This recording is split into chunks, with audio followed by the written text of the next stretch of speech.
Hello guys, ito pa na yung gagawin ko is bag strap ng shoulder bag na nagawa ko before. Yan kasi maiksi lang po yung gawa kong bag strap last time. Yan. So, gagawin ko siyang mahaba. Kaya inulit ko. At double crochet stitch lang po yung ginawa ko dito. Para mas easy siya at saka syempre mas mabilis lang. Ayan. Ayan, double crochet stitch lang siya. Sana nga maganda itong kalalabasan. Kasi last time yung ginawa ko guys, si shoulder bag lang siya talaga. So shoulder lang. Kaya ayan, ginawa ko naman siya ng mahabang strap.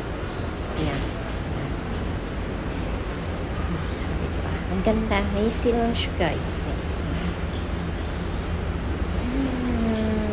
Mga easy ano lang siya sa akin. Wala yung mga easy stitches lang sa akin para mas mabilis.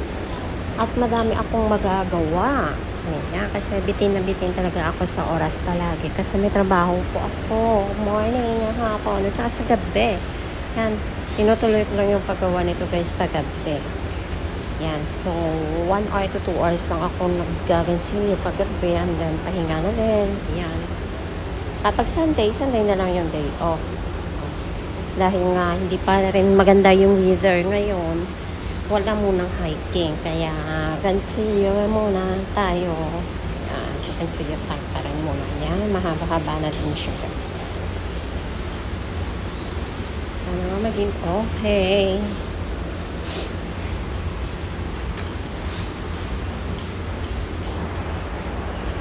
Parang ano siya guys, yung yarn ko is chunky yarn siya or yung pangalan kasi doon na nakalagay sa nabili ko is small yarn or Chanel yarn ata. Ito siya guys yung tawag dito.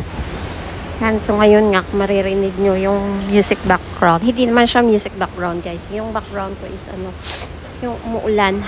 Ano, umuulan na naman dito sa amin. Ayan. May bag. Ayan.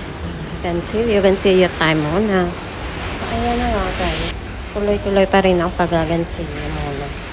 Ayan. Tuloy-tuloy pa natin.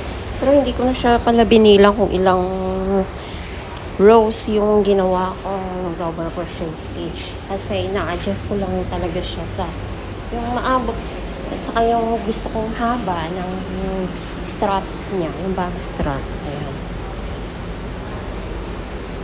Kaya sana maganda din yung kalalabasan nito. So, syempre maganda kasi gawa ko eh. Diba? Ayan. Kung marami lang talaga sana akong oras, marami din akong magagawa. Marami kong gustong gawin. Ayun nga lang kasi bitin sa oras. Ayan. Yung sa ngayon is kung ano lang yung makakaya kong gawin, di yan lang muna at saka yan lang din yung maipopost ko at lalong-lalo na mahirap bumili ng yarn dito. Yan, malapit-lapit na siyang matapos.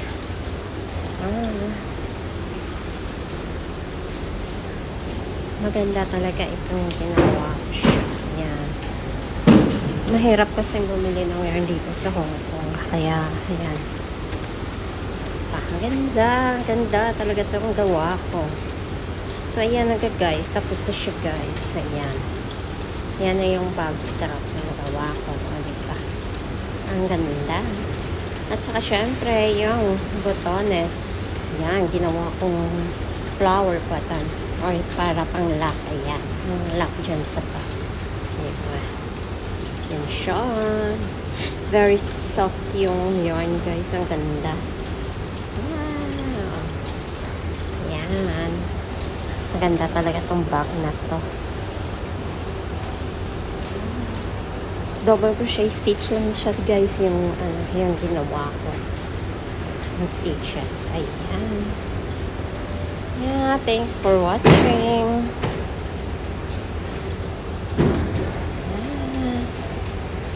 Ganda.